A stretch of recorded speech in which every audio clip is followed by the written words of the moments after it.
Labdien, draugi! Pēdējā webināra saņemu interesantu jautājumu, un jautājums ir par sekojošu. Ar kādu budžetu labāk sākt? Ja man ir Google reklāma, tad ar kādu budžetu labāk sākt? Ja man ir Meta reklāma, tad ar kādu budžetu labāk sākt? Es teiktu, ka diezgan klasisks un standarta jautājums, un tāpēc es domāju, ka daudziem varētu būt interesanti paskatīties un paklausīties un uzzināt e-marketings vai manas domas tieši par šo, kā mēs definējam šos reklāmas budžetus. Atbilde man bija sekojoša. Principā tādu sitiena pateikt, jums ir jāsaka ar 70-80 eiro vai jums ir jāsaka ar 5280 eiro reklamēties. Tas nav iespējams, vai ne? Tad mana atbilde ir sekojoša, ka uzreiz to pateikt un noteikti nav iespējams. Ja? Ir jāzina daudzi un vairāki faktori. Ja? Vai tā ir Latvija, vai tas ir eksports, vai ir jaunais produkts, vai nav jaunais produkts, vai ir dārgs produkts, vai ir lēts produkts. Cik liela ir marža un vai mēs startējam un mums ir jānoprezentē jauno zīmolu, pavisam jauno zīmolu tirgu, vai tomēr nav jauns zīmols. Respektīvi, tie jautājumi ir ļoti daudz un ļoti dažādi. Var vēl turpināt šos jautājumus, lai mēs varam nonākt pie konkrēta reklāmas budžeta. Bet, protams, ir kaut kādi noteikti signāli, ko mēs varam uzreiz šeit tepat izrunāt, lai uzreiz jums ir skaidrība par tiem reklāmas budžetiem. Viens no signāliem, teiksim tā, es sāktu uztraukties, ja par 500 vai par 1000 eiro man nekas atpakaļ nav atnācis. Ja es sāku reklamēties, ja es ieguldu naudu reklāma, ir trafiks, tad ienāk trafiks, atkal nav svarīgi, cik liels trafiks pagaidām, bet ienāk jau trafiks, un man par tiem 500 vai par tiem 1000 eiro nekas nav.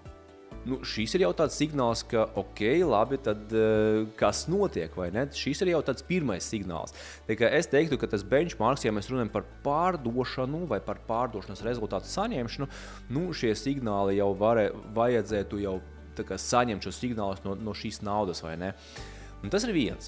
Otrs, es uzreiz vai saņemot šo informāciju, vai saņemot to feedbacku, ka man no 500 vai no 1000 eiro vispār nekāda rezultāta, nekādu pārdošanu nav, es uzreiz neteiktu, ka viss reklama nestrādā, viss ir slikti un tad aizmirstam vai ne, beidzam reklamēties. Tā es gan uzreiz neteiktu, vai ne. Es paskatītos, ko dara cilvēki mājaslapā. Ja? Tas ir pats pirmais, ko es izdarītu. Īstenībā labā praksa, ka jūs uzreiz no pirmiem klikšķiem jau sākat izmantot, teiksim, Hotjar. Ja? Un tad sākat jau ierakstīt un sākat jau skatīties, kas notiek, vai ne, jūsu mājaslapa, un vai cilvēki no tiem 500 vai 1000 eiro, kur jums nav neviens pirkums, vai tie cilvēki vienkārši atnāk un tad aiziet prom uzreiz, vai ne? Vai tomēr viņi kaut ko dara mājaslapā, viņi surfo, viņi pievieno grozam, viņi aiziet uz checkout un tur aiziet prom. Šī tā informācija, kas jums un ļoti palīdzēs, un tad šīs ieguldījums, kas ir 1000 eiro, atkal pieņemsim 1000 eiro, no kura jums vispār nekā nav, tad šīs ieguldījums tik un tā jums ir ļoti vērtīgs, jo jūs saņemsiet informāciju, no kurienes tie cilvēki aiziet prom, un iespējams jūs ieskatīsieties, iespējams, bet pilnīgi noteikti jūs ieskatīsieties tajā punktā vai tajā lapa vai tajā sadaļa, kur cilvēki pazūd, un tad paskatāties, kas tur nav, vai ne? Lūk, tā kā man 500 vai 1000 eiro jau būtu bijis tāds signāls, par kuru es jau sāktu ok, ja mums nav rezultāts, tas, protams, nav labi, bet šī nav nekāds tāds kritiskais moments, vai ne? Mēs esam saņemuši trafiku, vai ne? Un tad mums ir jau nepieciešama informācija, kuru mēs varam izpētīt, kuru mēs varam paskatīties.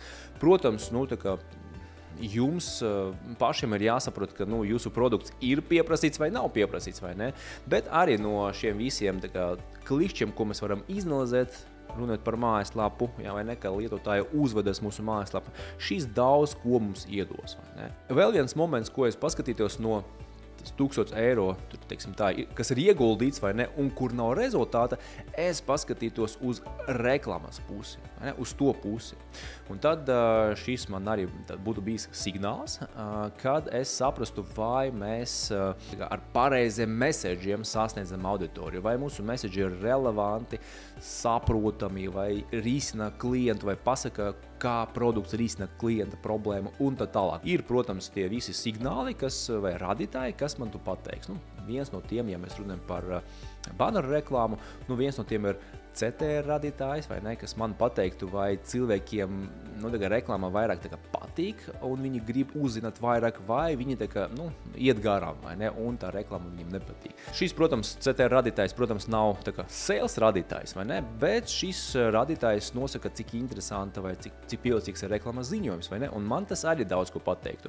500 eiro, 1000 eiro, es teiktu, tas ir tāds benchmarks, no kura mēs jau varētu skatīties un saņemt informāciju. Ir jāsaka, vai var sakt orientējuši no šī cipra, jūs varat skatīties, kas notiek ieguldot 500 eiro, ieguldot 1000 eiro, vai ne?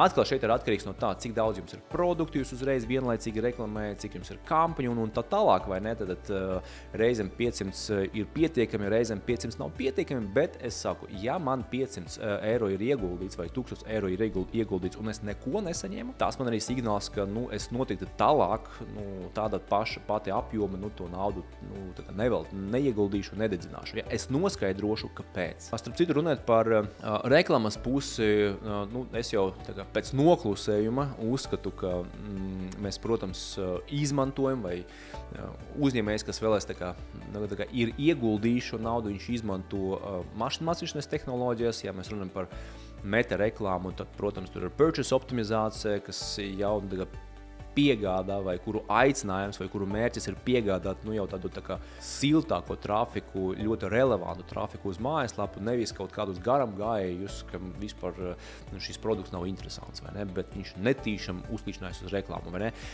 Es jau runāju par to, kad reklamējoties, mēs jau izmantojam, teiksim, purchase optimizāciju, vai ne, kas iet uz to, lai tas trafiks ir kvalitīvs, vai ne. Un tad es paskatītos gan pašu reklāmas ziņojumu, jau zinot, ka mašīnmācīšanas tehnoloģijas jau piesedza to auditorijas atlasi, vai ne, kas redzas reklāmu. Tad es paskatītos reklāmas ziņojumu pusi un es paskatītos uzvedības pusi, kā lietotāja uzvedas mājaslapā. Atbildot uz šo jautājumu, vai bottom line tam visam, ja no 500 vai 1000 eiro nav saņemts rezultāts, es uzreiz nestresotu par to, ka viss ir slikti. Es mēģinātu atrast to iemeslu, kāpēc nav.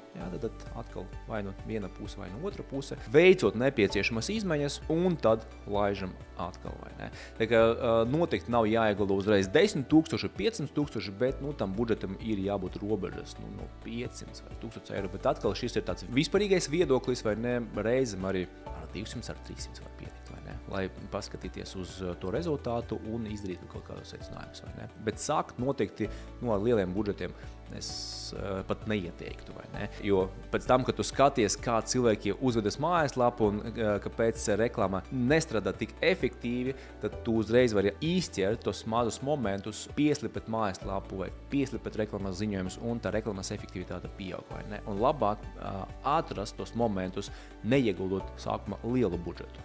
Sākumā var ieguldīt, lai dabūtu trafiku, izķert tos momentus, pilnveidot, un tikai tad jau sākt ieguldīt vairāk. Tā kā vidēji vai orientējuši no 500 līdz 1000 eiro var vadīties pēc šiem cipariem. Ja? Bet atkal tas ir ļoti vidēji un orientējuši, nezinot situāciju. Protams, kad uzzini situāciju, var jau izvēlēties jau krietni precīzāku ciparu, vai ne, ar kuru ir startēt. Labi, draugi, es ceru, ka palīdzēju ieviest skaidrību šajā jautājumā, un tad, lai jums ir veiksmīgas reklāmas un lai rezultāti ir tikai uz augšu. Visu labu! Atā!